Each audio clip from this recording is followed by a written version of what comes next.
Daf Yomi for the evening is sponsored by nobody. By Rabbi Jeff Wold in honor of the special return of Yonah Durbach. Yep. So thank you very much for returning and getting our technology back in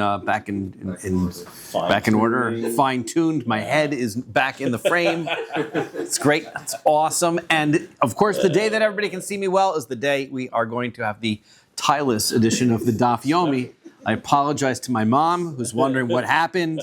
I wasn't paying attention. I just ran out the door just to do Daf Yomi. I apologize. All right.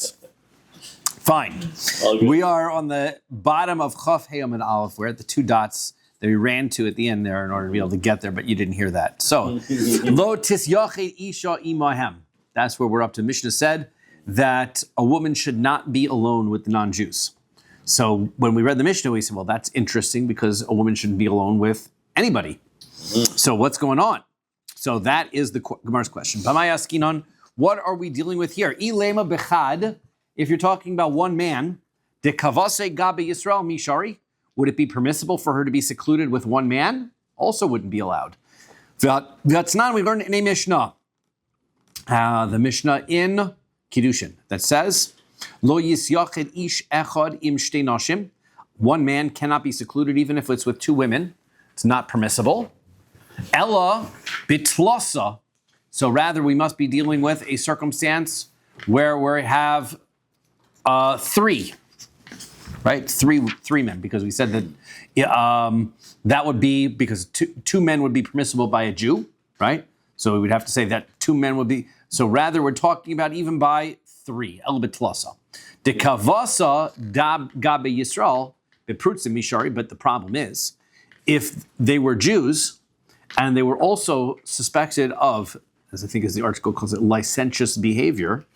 Promiscuous behavior. Okay, I'm trying to figure out which word the article is going to use. If they were going to right, they're going to accuse them of having inappropriate, immoral behavior. So the numbers don't matter, right? At some point, a bunch of people who do the wrong thing or a bunch of people who do the wrong thing, they get together and do the wrong thing together. So vehatznan, as we learned in the Mishnah, aval isha achas misyachedas im shnei anashim. One man can be alone with two. A lady can be alone with two men. That would be acceptable as far as laws of yichud are concerned, right? Ve'amar Rabbi Yehuda Amar Shmuel. Rabbi Yehuda says the name of Shmuel. Lo shanu elabik sherim. This is only if we're dealing with kosher people, meaning people who otherwise don't do the wrong things. Aval beprutzim. However, if the people are doing averos, they're the sort that don't follow halacha properly, afilu asari namilo. It would also be prohibited, even if we're 10 people. It's still not permissible because these people are presumed that they'll do the wrong thing and they won't stop each other. And there was a story like that. There was a story, that there was a case that they were smuggling this woman out of the city. 10 people were carrying her coffin, pretending that she was dead so they could smuggle this woman out of the city so they can engage in inappropriate acts with her. And they weren't stopping each other. That's the point. By having this whole group of guys, you would expect somebody would turn to everybody else and go, hey, cut that out. Nobody did. So you see that if you have a group of immoral individuals, they allow bad things to go on. It's only if you have good people. Now, if you've got this group of non-Jews, you'd have to presume that they're in the category of people who wouldn't stop each other. So therefore, of course, she wouldn't be allowed to be secluded with that group. And so what is the chiddush, as they say? What is the novelty of the case to say that this is not permitted by non-Jews when such a parallel case would also be prohibited by Jews? Incidentally, right, this is, I think, one of the most common challenges for young parents, these halachos, because when our kids get to be of certain adult type ages, like 9 or thereabouts, we wind up with issues of yichud for babysitters. Right? You have to start concentrating and contemplating the challenges of having a female babysit your young son who's getting old enough, especially if you don't have older kids that might be 2, right? So if you have a babysitter for a 9-year-old, should you keep the door open? So you would have keeping door open, or potentially having multiple babysitters, multiple boys coming over to be babysitting for older boys, things like that. How about security other kinds of situations. Maybe a security camera might be a good idea, right? That might be one. So you'd have to ask a Rav just to point out that these issues with babysitting are not so simple. So I'm just making everybody aware.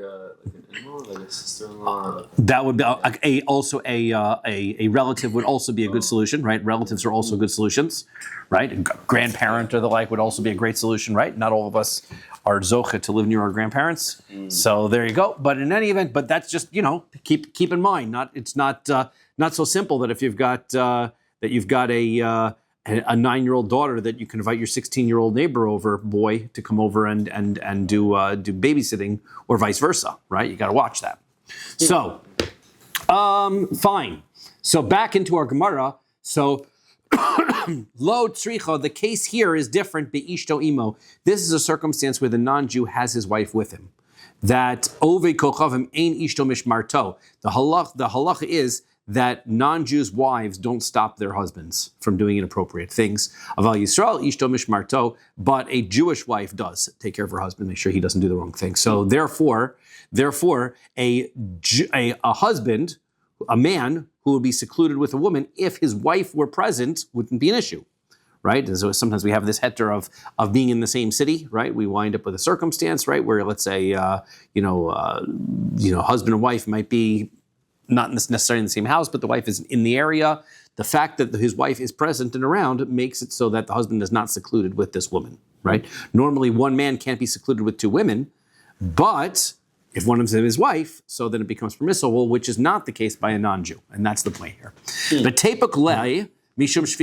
However, before we had learned about making sure that we kept these women and non-Jews separated, we also said that men can't be secluded with non-Jews as well, because we said yesterday we're worried that they might kill somebody. So therefore, why are you worried about women being with non-Jews? Anybody can't be with non-Jews because they'll kill somebody, so therefore it doesn't make any difference who the person is. So Rabbi Yirmiyah explains, Ben Isha Chashuva Ashkinon, we are dealing with a Chashuv woman, which we're going to first explain Rashi's explanation, and then we'll go and mention Tosfos' first explanation, then maybe Tosfos' second explanation as well for what this means. Rashi says, Isha Chashuva, that she's important. There's two ways to be important. This woman who's a chashuva is important in both ways. From a perspective of men, importance comes from connections, having government connections. So she is a well-connected person. Since she's a well-connected person, a man would be scared and fearful of doing any averos, such as killing her, right? Because the police will get him, right? So therefore, he's not going to do anything because he's scared of her connections. A woman can also be chashuva in the sense that she is appealing to other women in that she is physically attractive. So this woman is both physically attractive and connected. Based on the fact that she's connected, the man is not going to kill her. But based on the fact that she's physically attractive, he, if they're by themselves, is going to try to get together with her, right? Not forcibly or anything like that, but simply because they have the they have the ability to.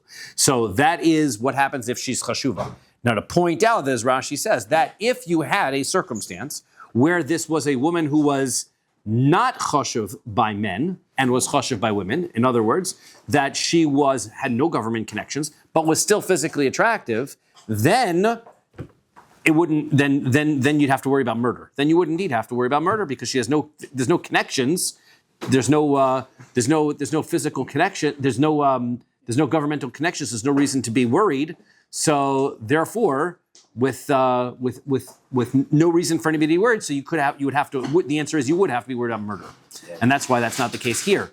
Also, similarly, as we're going to see, you could also have a circumstance where she's respected amongst men, but not attractive. In that circumstance, there would be no reason why she couldn't be secluded with the men at all. Because we're not worried about murder because she's important, and we're not worried about the man seducing her because she's not attractive. So therefore, that's how Rashi explains. We'll finish the Gemara according to Rashi, and then we'll say what Tosfos' problem with what Rashi says is. So the answer is Demir Sasemina. He is scared of her. That's why he's not going to kill her. This is a woman, she's chashuv, she's attractive, but she has government connections. Therefore, he's not going to kill her. He's scared of her. But therefore, she shouldn't be alone with her nevertheless, because they may wind up doing inappropriate things.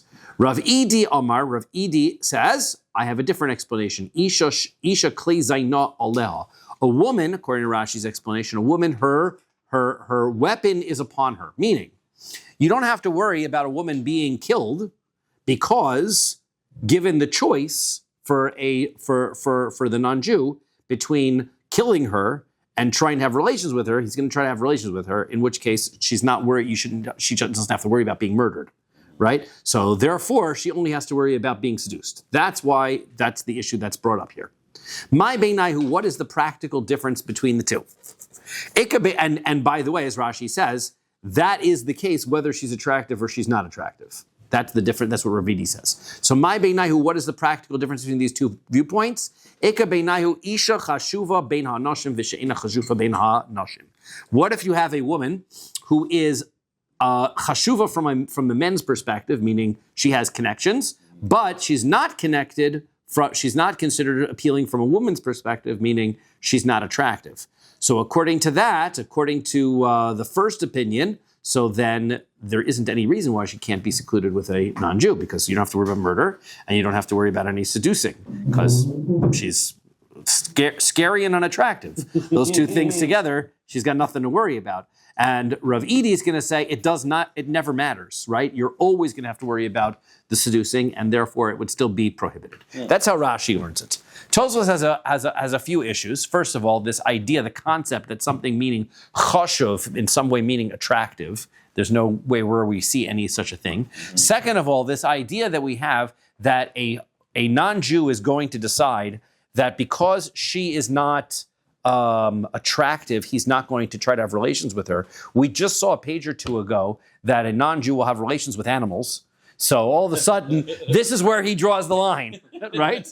Cows, okay, but her, no, right? So Tosfos says that's Tosfos says I don't hear that. He says that chashuva just simply means having government connections. It has nothing to do with any kind of appealing otherwise, right? So the issue is government intentions, and so therefore, what he says is that there's two different answers. That basically is what's going on here. It's number one is if you have a person who's chashuva bein hanoshim, meaning she is if a person a woman who has connections to government. It doesn't matter how appealing she is, whatever she looks like. Nobody's touching her, right? Because it doesn't matter. Everybody's hands off under those circumstances. Number one, and the other answer is a isha she'ina chashuv, a woman who is not chashuv bein hanoshim amongst the women, meaning could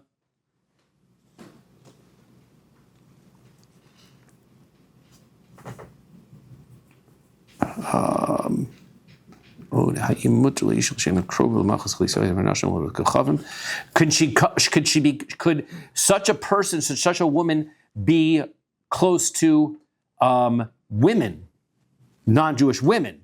Because according to Rav Idi, he's going to say if she's not, if it's all an issue of relations, so therefore with other women it's not going to be an issue. But according to the Tanakam, according to the first opinion that says, look, if she's not chashuv, if she's not an important person, you still have to worry about murder, right? Then you have to worry about murder. It doesn't matter whether she's with other women or not. Okay, so that is. And the reason why we say that we don't have to, why Ravidi says, Ravidi's point is not a matter of attraction. His point is that since women are non-aggressive by nature, so therefore a woman is not going to be naturally get into confrontation and wind up getting killed.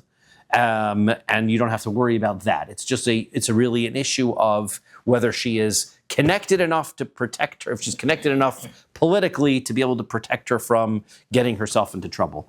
Just to point out that Tosfos also has, based on Yerushalmi, that gives an answer that an Isha Chashuva is a really big, strong woman. That she's just too tough and you don't have to worry about her getting killed. And so therefore the only issue is the seduction. That could be another explanation of the Gemara. But in any event, that is how we, different ways of looking at this Gemara. So just, since we're... is also when she makes the money in the marriage, right? And makes the but it wouldn't make so much sense here in this context because it has to be in relation to the non-Jew, meaning there has to be something that the non-Jew considers important about her that's preventing him from killing her. That's what we're looking for, whatever that is. According, again, the three ways is that she has government connections, but she's still attractive, or that she has government connections and has nothing to do with attraction, or she's just big and tough, right? Margaret Thatcher. Really well. Right? Yes, exactly. All three, right? So okay. Next. Tanya Kavasi de Ravidi. We have a brisa that supports Rav Edi's perspective that Ravidi Barabin, Ha'isha afa pisha shalom ima lotis yachim. Even though women have peace with them, right, according to Rashi's explanation, meaning that nobody is going to kill her when they could have a option of going on a date with her, and otherwise Tosfos' answer is that nobody is going to kill her because she's just more polite and doesn't get into fights and confrontations like men do. Mibnei shechashudin al ha'arayos. You're still not allowed to be alone with the non-Jews because the non-Jews still get involved with seduction and inappropriate moral behaviors, regardless of the fact that you're safe from murder. You're not safe from that. Okay, that's the end of that section. Then we say that any man can't also be alone with a non-Jew. We say because of murder. Now, let's say a Jew is walking together with a non-Jew in public. Keep him on your right side. Right? Why? Because your right hand is stronger, and if you want to push him away, do defense, keep him on your right side. Right? That's your defense, your jab. Right? Keep him on your right. Rabbi Shmuel benosh Rabbi Yochanan ben Broka, Rabbi Shmuel, the son of Rabbi Yochanan ben Broka, says, "B'sayif toflo liyamino." If the non-Jew is carrying a sword, then you keep him on your right side. But b'makal toflo b'smolo. But if he carries a stick, if he's just carrying a walking stick, keep him on your left side. And here's why. Right? When you're a righty and you carry a sword, your sword goes on your left side, and you draw your sword like this. Right? So if you keep him to your right, his sword is next to you. If you see him reaching for the sword, you can knock his hand away. You're right there. If he's carrying a walking stick, he's holding his walking stick in his right hand. Keep him on your left side. As soon as he starts to raise his stick, you can knock it away. So you're always closest to the weapon. So therefore, it really depends. These are like Jewish jiu-jitsu techniques, right? That's basically the beginnings of Krav Maga right here. That's exactly right. So yeah, whether you keep him on your right side or your left side. Okay. Hayu olin b'mala, if you're going on an incline, right? Oh, Yordan birida, either you guys are walking uphill or you're walking downhill. Lo yehe Yisrael lemata vove kochav l'mala, you never give the high ground, right? That's Obi-Wan says, right? Or something, right? Never give that. Only in my Daf Yomi, it's just the truth, right? never give up the high ground. You always maintain the high ground. Ela Yisrael lemala vove kochav lemata. The Jewish guy always goes on the top and he just keeps the non-Jew below him.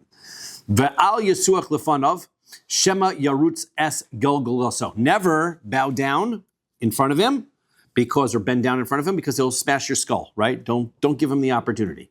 Shalu lehechan holech. If non-Jew asks you where are you headed, yarchiv lo asaderach. Tell him a few stops after you're actually really getting off. Right? Because then.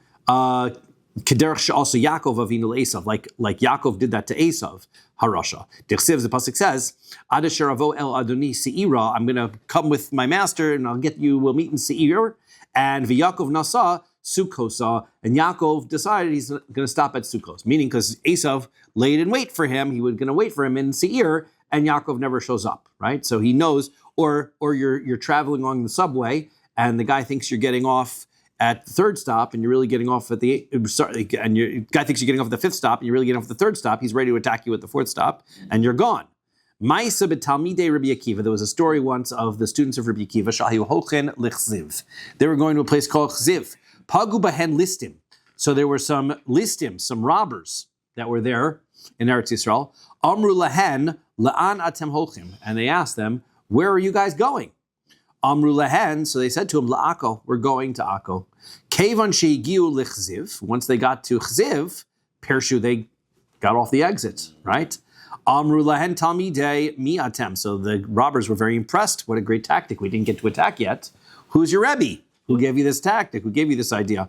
Amru lehen. So they said to them, Talmidei Rabbi Akiva, we're Rabbi Akiva students. Amru lehen. So they said to them, Asher Rabbi Akiva v'talmidav shelo paga bahen adam ra me olam. Happy is Rabbi Akiva and his students that a wicked person never got them in the end, right? Basically calling themselves wicked. They knew what they were, right? Yeah. So they're saying, Rabbi Akiva was a clever move.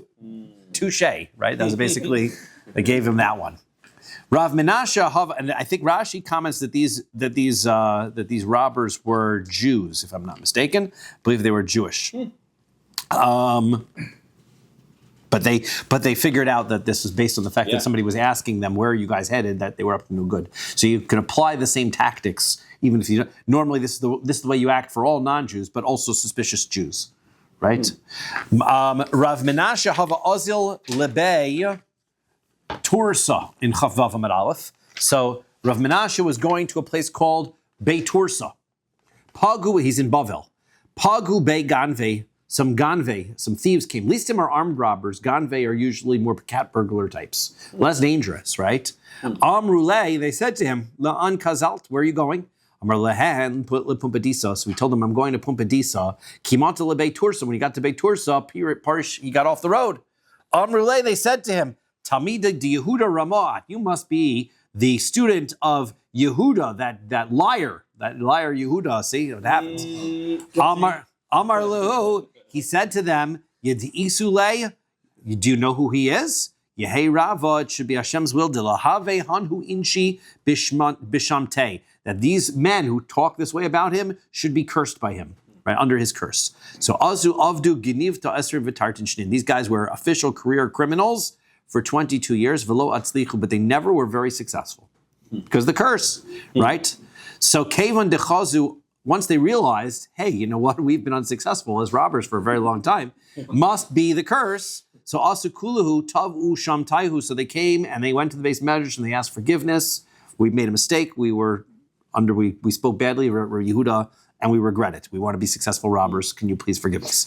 So Vahavabahu Chad Girdana Delo Asa Lisharve. So Lisharuyuha. So Lisharuya. So there was one weaver, and everybody knows weavers. Weavers are bad characters, very obstinate weavers. And so this one weaver, he did not show up in order to ask permission to be forgiven. Lisharuya Shamte, in order to have his curse be removed. Achle Arya, so he got eaten by a lion. Right? I suppose the moral of the story is that when you're together with a group, you have group protection. Once they had the curse lifted, and he's by himself, then it got more potent. Hainu Damri Inchi, that's what people say. Girdana de lo taizon, if you have a weaver who is not humble, so as we know about weavers, Shasa Bitzir Mishneh. So then,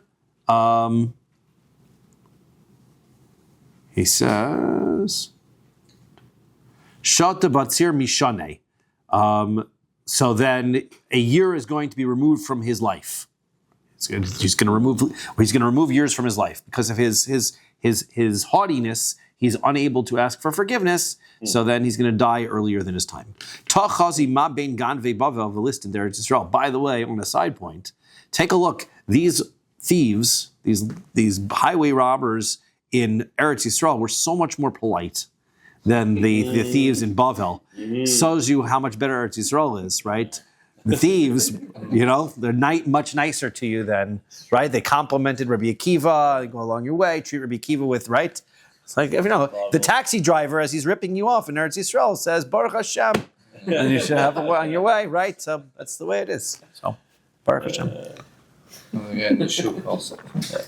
That's correct. That's right. So that's how it works. Next Mishnah. Bas Yisrael lo tiyolid es ha'ovedes kochavim. A Jewish lady should not be a midwife for a non-Jew.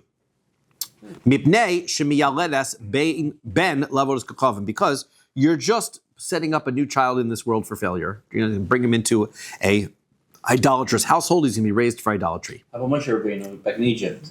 That was the reverse. No, that was, what about Moshe Rabbeinu? Moshe Rabbeinu was a Jewish woman, right? No, Moshe Rabbeinu was put into the basket, and it was... Yeah, we're talking about giving delivery, right? Yeah. Aval avodas kochavim, but a non-Jewish midwife, miyaledes bas Yisrael. She could be a midwife for a Jewish woman. That's okay. Bas Yisrael, lo tanik binoshel ovedes kochavim. Similarly, a Jewish woman should not become a wet nurse for a non-Jewish baby. Aval ovedes kochavim, right? This you'd be surprised about, right? This is where Moshe Rabbeinu comes in. And Ovedes Kochavim, a non-Jewish lady can be Meinika Bino Shel Yisrael Birshusa. She can take care of a Jewish child as long as they are in the household of the Jew, right? This is the heter, the nanny heter. That's very important for some households. Even if they're idol worshippers? Even if they are seen to be idol worshippers, yes. So it's the Ovedes Kochavim, right? She's an idol worshipper, right? Wait, taking care of or nursing? It says nursing, right? But it's like even nursing, right? I would say it's even worse, right? Yeah. So So schools do not need to have only Jewish general studies teachers. Here, right? As long as they're under constant supervision, as we're going to see, right? They have to be under constant supervision. Says the Gemara, Tanu Rabbanan, our rabbis learned. Bas Yisrael lo tiyoled es ha'ovedes kochavim.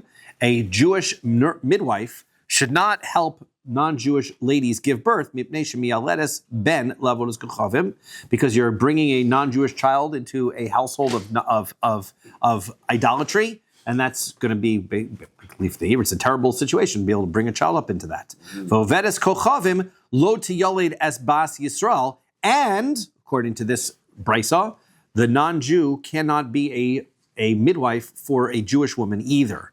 Mibnei shechashudin al shvichos damim, because they could kill the child. So you got to be worried about that. Div Rabbi Meir, that's what Rabbi Meir says. V'chachamim, the Chachamim disagree with Rabbi Meir. They say Ovedes kochavim miyaledes es bas Yisrael. The Chachamim agree with our Mishnah and say that a non-Jewish lady can be a midwife for a Jewish woman. Bisman she'achiros omdos al gaba, as long as there are other people there. Right? So you have public hospitals, right? Things like that are public. It's not an issue anymore. Aval lo beino lebeino, but it shouldn't be if they're alone, right? If they're alone and by themselves, there's too much opportunity for the non-Jewish lady to kill the child surreptitiously and then hide the evidence, and no one will know, right? Rabbi Meir Omer, Rabbi Meir saying, afilu achiros omdos al gaba, even with other people there, she can't do it. Why? Namilo. Because sometimes what she'll do is she'll put her hand, the non-Jewish lady, on the soft spot of the baby's skull and squeeze and kill the baby, and it will not be detectable, right? You wouldn't even be able to tell. Everybody's there, but quick sleight of hand, and that's it. Velo mischazi, people won't even know, and she'll get away with it. So the lady's going to think she can get away with it, so therefore we don't. Kiahi itisa, like there was once a story of a woman, de amr lechaverta, she said there were two competing non-Jewish midwives, and one said to her friend, Molda Yehudaisa bas Molda Yehudaisa, she was cursing her. You Jewish, you give birth to Jewish kids, and your mother gives birth to Jewish kids, right? Amrullah. So the other non-Jewish midwife, right? If you thought anti-Semitism was bad then, now, right? So she says, so the other one says back to her, Nefishin bishta dahi itisa. See how evil, terrible and evil, how evil this this lady is, yourself. Deka mashpilna minaihu dama ki ufya dinara. I have spilled more blood of the Jews than foam in the sea and foam in the river. Right? Wow. So now, here's this woman, she's the Jewish midwife, and she's claiming that she's killed many Jewish kids. Mm-hmm. So there you see it. They do it. The Rabbanan said, Amar lei, lohi, that is not, she was not telling the truth. She was only saying that, b'milsa bi'amahu de'okimta, she's going off her friend. She was just bragging to her friend, but that's not. She was a legitimate, she was watched, she was legitimate, and she was safe, and that's acceptable. Could she get in trouble for lying about that? Yeah, I suppose that if there was a non-Jewish midwife, it would be difficult for her to get a lot of business amongst the Jewish community if that word got out, right? So yes, that would be, she could get into trouble for that. Okay, Bas Yisrael lo tonik. Then we said a Jewish lady, right, shouldn't be a wet nurse for a non-Jewish child, for an Ovedes Kochavim child. Tana Rabbanan, our rabbis are just idol worshipping, not all non-Jews, just idol worshipping. Tana Rabbanan, Bas Yisrael lo tanik bino shel Ovedes Kochavim. A Jewish lady should not be a wet nurse for a Ovedes Kochavim, a woman who is serving idols, mipnei shemegadelas ben lavodos kochavim, because you're raising a child to serve idolatry. Lavodos kochavim, b'ovedes kochavim, but a non-Jewish, an idol-worshipping lady, lo tanikas b'no shel bas Yisrael, should not be a wet nurse for a Jewish child, for a Jewish woman, because you got to worry that she'll kill the child. Okay? Diver Rabbi Meir, that's what Rabbi Meir says, right? Rabbi Meir is consistent. The Chachamim say, Ovedas Kochavim meinika as binashal bas Yisrael. The Chachamim say, no, a non-Jewish lady is allowed. Now, we had the question of Moshe Rabbeinu. Moshe Rabbeinu famously refused, but he was unique, right? That was his uniqueness. He was unwilling to be able to drink from the milk of the mitzvahs, but that's not because he was usher, right? It just, that was like, Moshe Rabbeinu had a chumrah. How would this Jewish nurse know, or Jewish midwife know that this lady's a idol worshiper? Like, how would they? They didn't necessarily hide it, right? I think You go to their house, right? Yeah. It'd be like, Yeah, that was like the common religion, right? You walk in there and you see the big Buddha shrine in the hallway. I think I won't take this job. Oh, so we're going to see what happens in hospitals nowadays. What happens to a Jewish midwife? Right. Is she allowed to refuse patients and things? So hang on, we're going to get there. Good questions. In practice, it's a problem. It's a problem. No, we don't do these things. These are not theoretical questions. So there are Jewish midwives and they have non-Jewish clients. And I don't know if they can't ask them, are you Muslim? That's okay. But if you're a Buddhist, that's not okay. And it's not, right? You can't start asking. So bisman sha'achiros omdos al gaba, right? So then this non-Jewish lady can be a nursemaid for the Jewish woman as long as she is around. People are standing around and they can see her. Aval lo beino leveina, but not by herself. She can't be left alone by herself. Now, Rabbi Meir says, afilu achiros omdos al gaba, even if there are others that are around nami lo, it's still not okay. De zimnin de shaifa lo sama ledud, because her method of killing the baby is she'll put poison on herself so that when the baby is drinking, the baby will have the poison, and it's undetectable. Even with, aren't there always witnesses in the hospital seeing everything that goes on? Yes. So therefore, according to the Chum, that would be fine. According to Rabbi Meir, she'll excuse herself to the washroom, she'll put a little poison on, and then that's it, right? She'll put a sama ladad up by a bright, she puts a little bit of poison on the outside, v'kat lulei, and that's going to kill the child. So therefore, it's undetectable, right? Nobody's going to know. She's going to see and think that she's just feeding the baby normally. Utsricha. So now, why is it that we have the same argument twice? Rabbi Meir and the Chum, we get it. Rabbi Meir says, don't keep the non-Jews, or don't use the non-Jews, and the Chum say it's okay. De'iyashmin on miyaledes, because if you had told me about giving birth as far as the midwife is concerned, ba'hi kamri rabbanan deshari. That's where the rabbanan would say it's permissible, delo efshar mishum da'achiros ro'ososa, because there'd be no way for her to be able to kill anybody, this non-Jew, because other people are watching. Aval meinika, but the nursemaid, the efshar de shaifa le sam ledad me abroi vekatlale, that's a lot more secret, right? That is a secret because she could take care of putting the poison on when she's not even there. She could do that before she comes to work, right? So there's no way to detect that. So Ema Modi Leila Rabbi Meir, maybe the Chum would agree to Rabbi Meir that that's a problem. But when she comes to the hospital and she shakes someone else's hand, she's putting the poison on everyone else. Well, it's not on her hand. Right, it's on her chest. So that's where the baby's drinking from. That's where the poison is. V'ash ma'inan meinika. And now if you're going to tell me that we're talking about the nursemaid, so be'ahi kam Rabbi Meir, maybe that's where Rabbi Meir says you got to be stricter, right? Because that's the nursemaid, because that's the more serious potential for secret behaviors. De'aser mishum deshaifa l'sam ledad me'abroi v'katale, because she'll put this poison on when she's not at work, and then she'll kill the child. Aval mialedes. But when it comes to the midwife, delo efsher, hecha de'achiros omdos al gaba, that it might not be possible for the woman to get away with murdering a child when everybody's standing there in the room. Ema modi lehu l'rabbanan. Maybe Rabbi Meir would agree with the rabbanan. So tzricha. So therefore, no, I need it in both cases. Rabbi Meir says you never allow it, and the Chachamim say you always allow it. Uramini. But we have a contradiction. Okay, this contradiction is like this. Yehudas mialedes ovedes kochavim bischar. A Jewish lady is allowed to be a midwife for a non-Jewish lady if she gets paid. Okay, if she's a professional, she can do it. Avalo bechinam, but not for free. She can't do it for free. Amar of Yosef, so Rav Yosef says, so bischar shari. Why is it? So there's a contradiction, because first we said Jews couldn't. Now you're saying if they get paid, it's okay. So how come? So because if it's for pay, it's permissible. Why? Mishum Eva. Because you don't want to create a circumstance where the non-Jews will hate the Jews. And you will come out, there will be revenge, a pogrom. You're afraid that the money you give them towards the. You're not giving them money; they're giving you money. That's the idea. They're paying you, right? Uh-huh.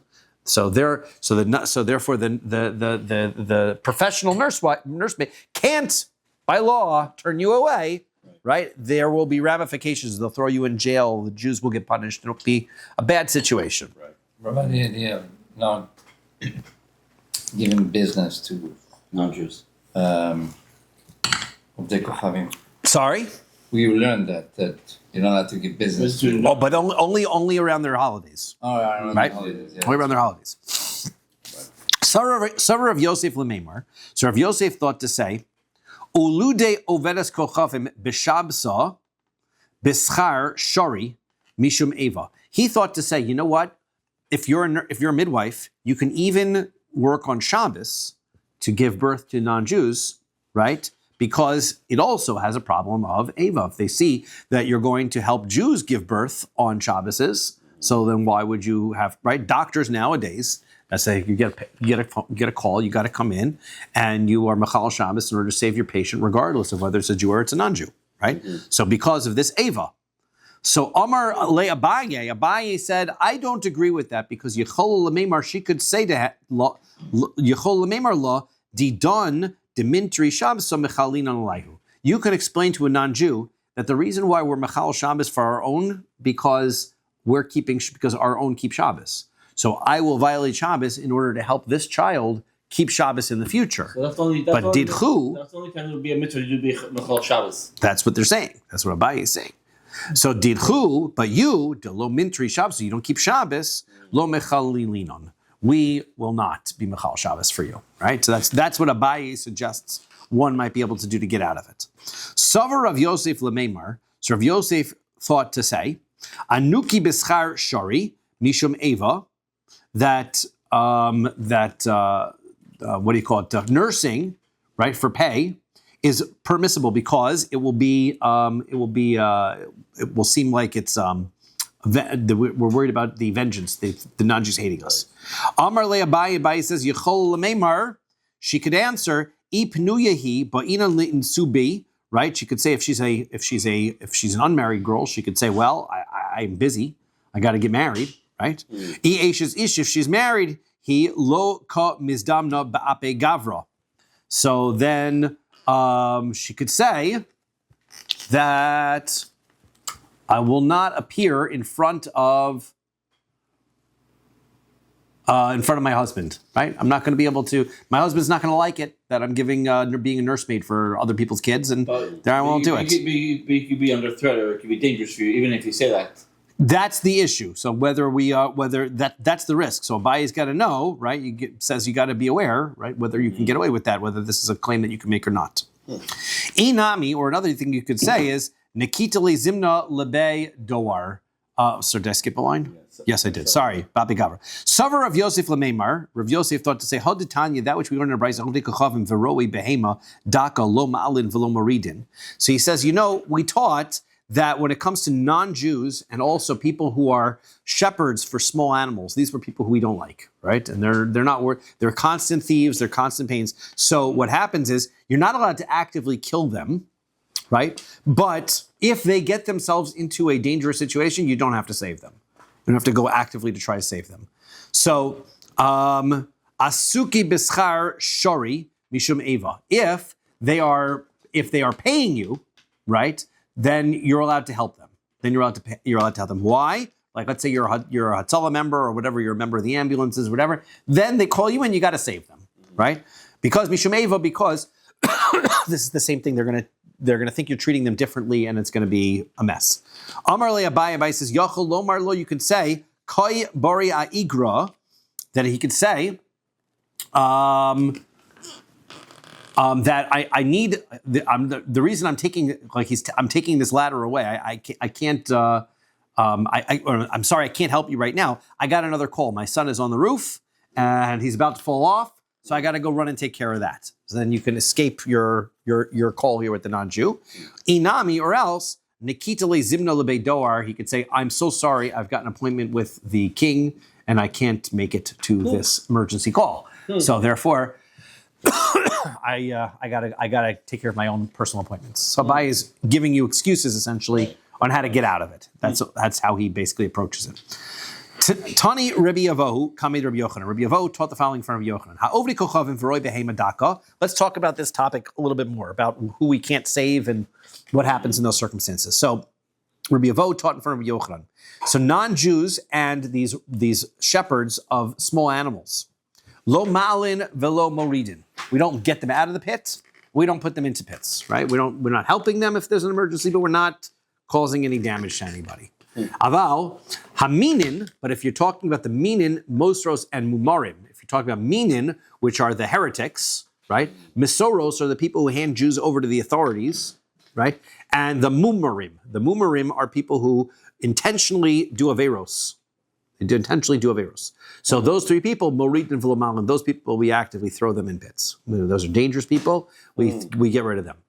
Amar lei, so he said to him, Ani shone lekol avedas achicha l'rabos es hamumar. He says, but I taught, he says, that it says, I learned in a brisa that you're supposed to return all of the lost items of your brothers. And that means, what does it mean, all of them? It means to include a mumar, a person who does averos. A Jew who does averos is still a Jew.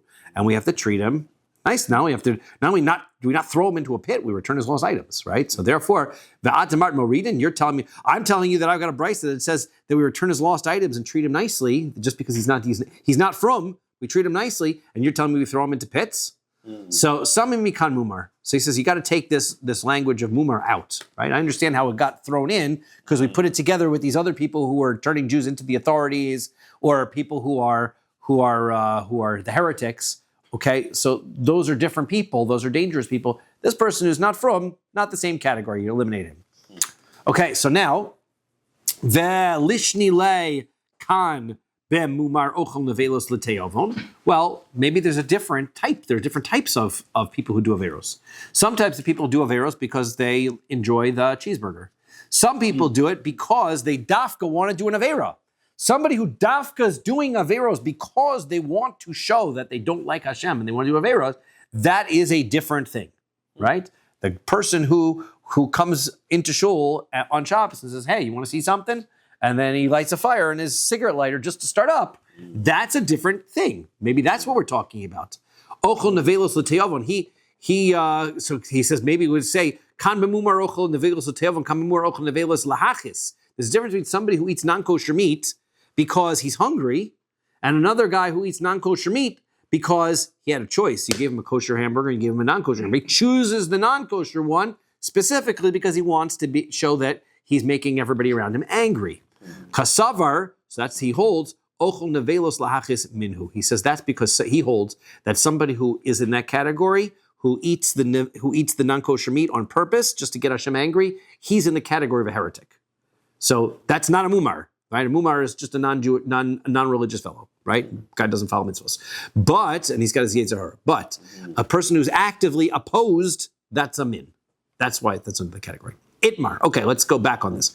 Mumar, so on this concept of a mumar, okay, pligi Rav Acha v'Ravina. So there's an argument between Rav Acha and Ravina. Chad Amar l'tei avon mumar, lahachis min. One says that if he eats the non-kosher food because he's hungry, so then he's a mumar.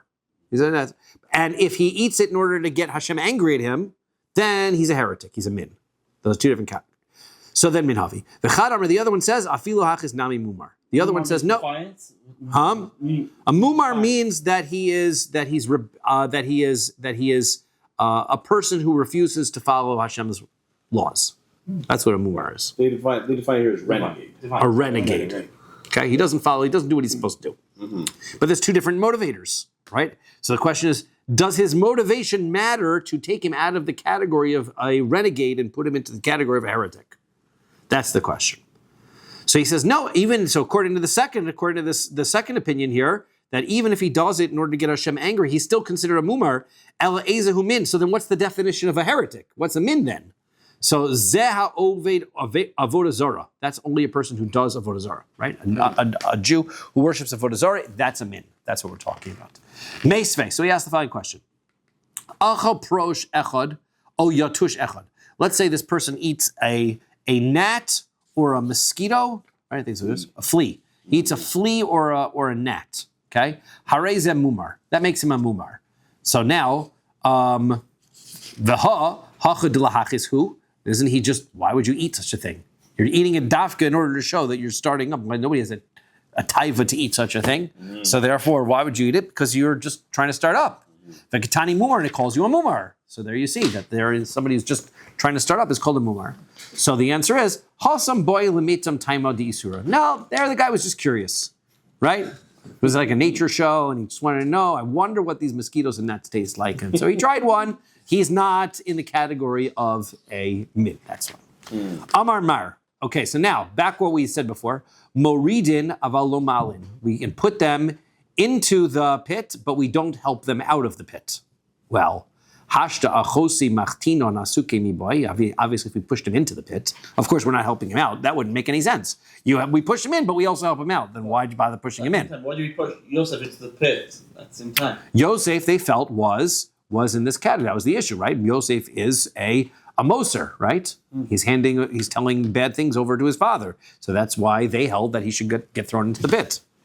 Right? That's exactly the issue. Amar of Yosef Bar Chama, Rav Yosef Bar Chama, Rav Shishis, Rav Shishis, Lo nitzrecha she'im haisa ma'ale babur megarura. No, he says, I'll explain to you what it means, right? That if you throw him into the pit, and then there was some kind of way of grabbing the edge and being able to get out, we remove it. You mean like vines or whatever? Yeah, something like that. Or I guess they had a heap of rocks or a heap of something at the top of the pit from the Not only you throw him in, but then we remove anything that could help him from getting out. Right? The nukit le ila, the amar.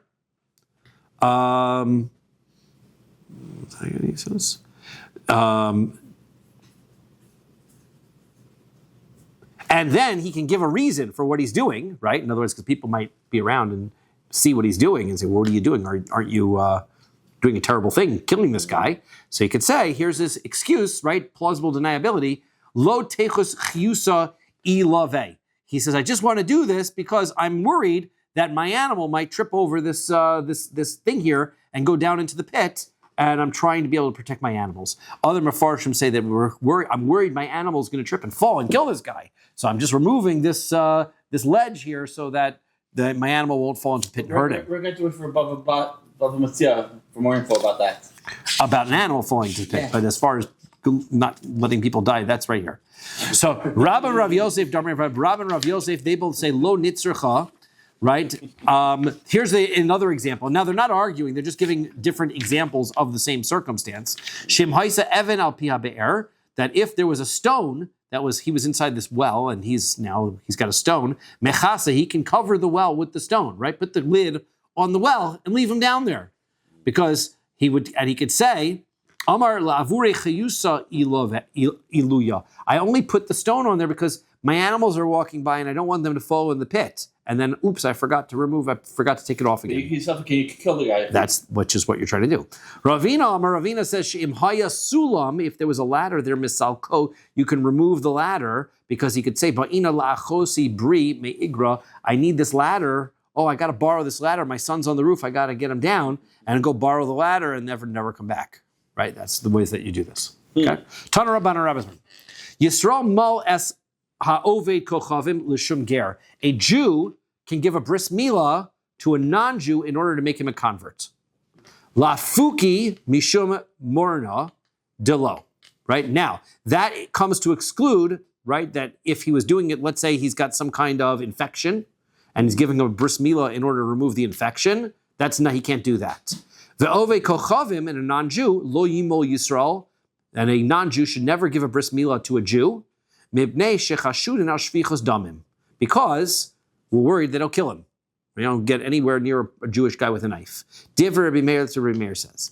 The chachamim say, ove kochavim malas Yisrael, a non-Jew can be a moel for a Jew, bisman she'achirim omdim al gabo, as long as there are others that are standing by him. In a hospital. In a hospital, maybe a great example, right? Dr. Smith comes in and gives a bris milah.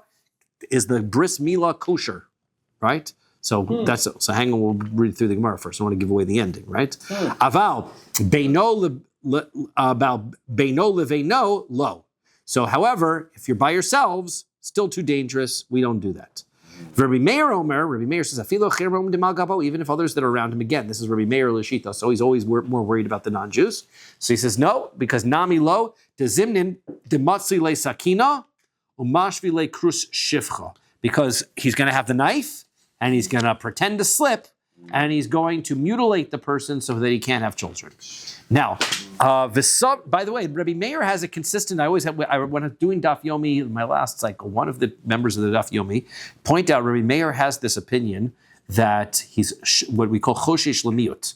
Whenever you have a large amount of things that get mixed together, we usually say something is batel, something is nullified. Rabbi Meir is always worried about that minority circumstance. So whenever he would see Rabbi Meir, he would always say to me, like, Kat, he'd say, I think this is connected to that same machlokas. So I was seeing Rabbi Meir, and where this argument with the Chamim is, would a non-Jew do this or wouldn't he do this? Rabbi Meir is always choshesh l'miyut. He's worried about, is it likely? No, it's not likely. But I'm worried that it possibly can happen. There might be some non-Jew out there that'll do it. So therefore, you have to worry about it. Whereas the Chamim are worried and say, such a minority, such an unusual case, you don't have to worry about it. So that's where we're seeing here. That's because they're present, supervised. That's correct, even with them supervising. Isn't that like a similar case of like a non-Jewish giving a haircut? It would be also similar. It used to be like they used to use like razor, like Yeah. sharp razors. And we're getting there. Okay. Yeah. Okay. So now, V'savar Rabbi Meir Ovei Kochavim Lo. What do you tell me? Rabbi Meir holds that a non-Jew can't give a bris milah. And it's like, I've never been to a bris where like the Moa wasn't Jewish, by the way. Or minhu, but we'll have a contradiction. Ir she'ein ba rofe Yisrael. Let's say you're in a city and there's no Jewish doctors. Right? There's nobody there. It can happen. You're someplace there's no place to get a bris milah. Nobody can give a bris milah. V'yesh ba rove kusi. V'rofe oved kochavim. You've got a choice. You've got a kusi to use, and you've got a oved kochavim to use. Yimo oved kochavim ve'al yimo kusi. Use the oved kochavim. Use the non-Jew. Don't use the kusi. Dear Rabbi Meir, that's what Rabbi Meir says. Now, 1 second. You just told me Rabbi Meir says that the non-Jews are dangerous. Okay. Rabbi Yehuda says yimo kusi. Better use the kusi. Ve'al yimo oved kochavim. Don't use the non-Jew. So the kusi. Why is the kusi a problem? Because the kusim had they discovered that they had an altar on Har Grizim, and they were worshiping their own deity. All along, it looked like they were just not keeping the mitzvos Torah Shabbat Peh. And it turned out that they found that they were really worshiping their idol, which resembled a dove, and they had some other idol that they were worshiping as well. So we don't want them to do, at least a non-Jew is going to do it, he's going to consider it a surgery. Because they don't do a bris, because bris milah is not part of their religion. So it's not to them, it's not a religious activity. So better do the secular bris than to do the kusi, who's going to do it religiously to a non-Jewish entity. So that's the issue why a non-Jew is better than a kusi. Whereas Rabbi Yehuda says better do the kusi than the non-Jew. So we're going to say epuch. So we're going to flip it, right? Make Rabbi Meir the one who says stay away from the non-Jew because Rabbi Meir thinks the non-Jews are dangerous. At least use the kusi. It's not good, but the non-Jew's dangerous. So Rabbi Meir Omer, so that we switch it and make it say Rabbi Meir says that you mokusi use the non-Jew as your moel, the lo ovei kochavim, use the kusi as your moel, not your non-Jew. Rabbi Yehuda Omer ovei kochavim velo kusi, and Rabbi Yehuda is the one who says use the non-Jew and not the kusi.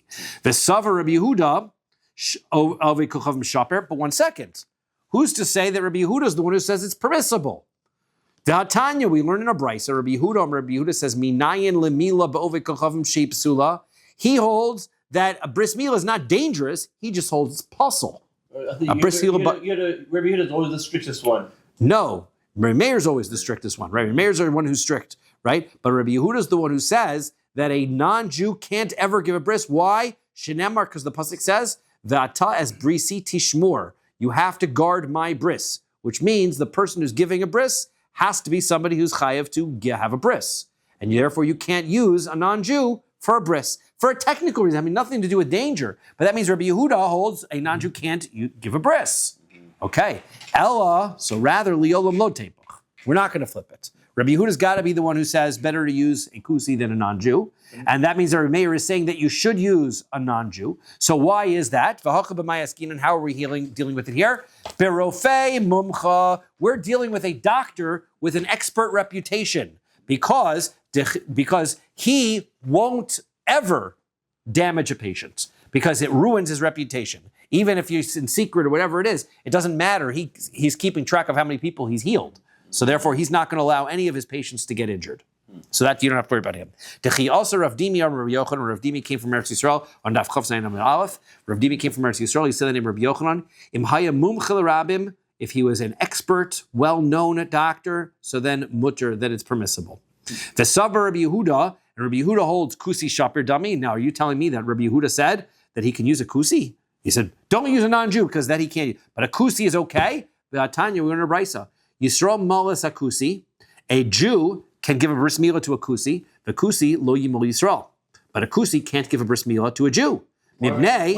Why are we allowed to give one to a kusi? Good question. Mipnei, because shemal l'shem har grizim, because they give their bris milah for idolatry, for the sake of har grizim. And so therefore you can never use a kusi. Divrei Rabbi Yehuda. That's Rabbi Yehuda's opinion. So now we have a Rabbi Yehuda. One Rabbi Yehuda says you can't never use a non-Jew. I have another Rabbi Yehuda that says you can never use a kusi. What do you say? And therefore you can't flip this either way, no matter who you are. Rabbi Yehuda can't work. Some of the Rabbi Yossi, v'chi heichan matzinu mila min haTorah lishma. So Rabbi Yossi says, well, wait a second. Who says, even if they do it for idolatry, who cares? It's a bris milah. Never says in the Torah that the bris milah has to be done l'shem a bris milah, right? If I cook, noodles, and I do it l'shem avodah Zara, are the noodles treif?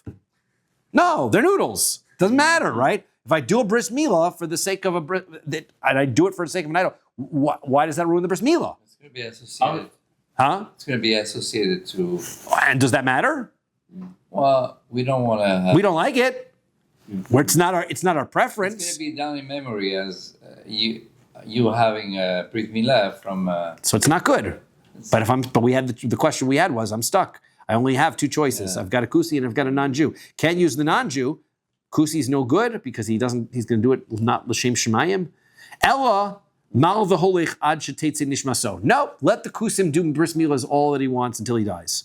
Right? We say it in a not nice way because we don't like the kusim. Enjoy himself. He go and do bris milah till he's dead. Okay. Ella liolam epoch. Okay, so we're back to flipping it around. We're back to flipping it around. Right? Kid abchina, like we flipped at Meikara at first. Right? So we flipped it around. We made it so that Rabbi Meir doesn't want the non-Jews. Rabbi Meir prefers the kusim. Rabbi Yehuda is the one who says, Rabbi Yehuda is the one who says, use the kusi, use the non-Jew, right? Udekakasha, the Rabbi Yehuda. And now as far as you had one thing that you said that he can't use kusim, and then you had another thing that it says that he can't use the non-Jew, that is Hahid Rabbi Yehuda Hanasi. There's two different Rabbi Yehudas, that's why. You have Rabbi Yehuda Bar Eloi, and you have Rabbi Yehuda Hanasi, right? Detanyas, we went in a brisa. Rabbi Yehuda Hanasi is the one who says, Minayin lemila ba'ovei kochavim shipsula.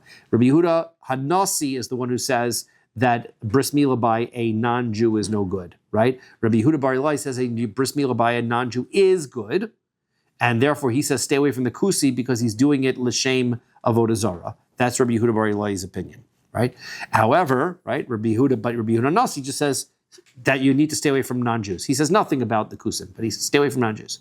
Talmud lomar v'ata es brisi tishmor, because you should have to guard my bris, meaning that you have to be obligated in the mitzvah in order to be able to do a bris milah. Amar Rav Chisda. Rav Chisda says, my time of the Rabbi Yehuda. What is the reason why Rabbi Yehuda says this way? So, Dichsiv, the pasuk says, L'Hashem himol. The pasuk says about Korban Pesach, you have to bring a vasa Pesach l'Hashem himolo kol zachar, right? This is one of these comma tricks, right? You should make a Korban Pesach for Hashem, and in order to do so, you have to give a bris milah to everybody in your household. If anybody in your household, if you're a person, you have somebody in your household, a child or a slave that has not had a bris milah, you can't eat a Korban Pesach. That's the pasuk says.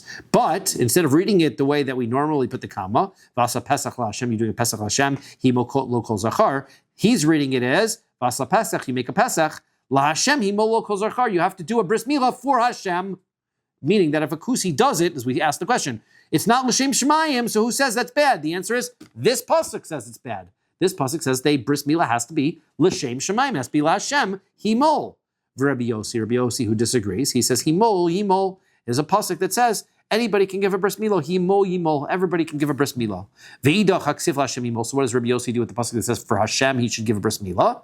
Hahu b'Pesach ksiv. That word is Hashem belongs to the previous word Pesach. It is a Pesach for Hashem, and then give a bris milah. However you do a bris milah. That's not saying the bris milah has to be for Hashem. V'idach nami haksiv himol yimol. So what does Rabbi Yehuda do with himol yimol? You could give a bris milah in any way. Dibra Torah k'lashon b'nei adam. That's just the way general language is. Sometimes it's a double language. It doesn't mean that you can give it in any way that you want, especially since I have another pasuk that indicates it has to be l'shem shemayim. So therefore, we'll stop here, but we say that this is the shita of Rabbi Yehuda Bar Eloi, who says kusim are no good because they're going to do it not l'shem shemayim. Better use a non-Jew who's not going to do it for anything. Whereas Rabbi Yehuda Nasi is going to say can't use a non-Jew because non-Jews. There's a separate prohibition, right? If you are not obligated in bris milah, you can't give a bris milah to somebody else. Therefore, non-Jews are excluded. And then, of course, Rabbi Meir, who doesn't use non-Jews because he says non-Jews are just plain dangerous. Okay. The question is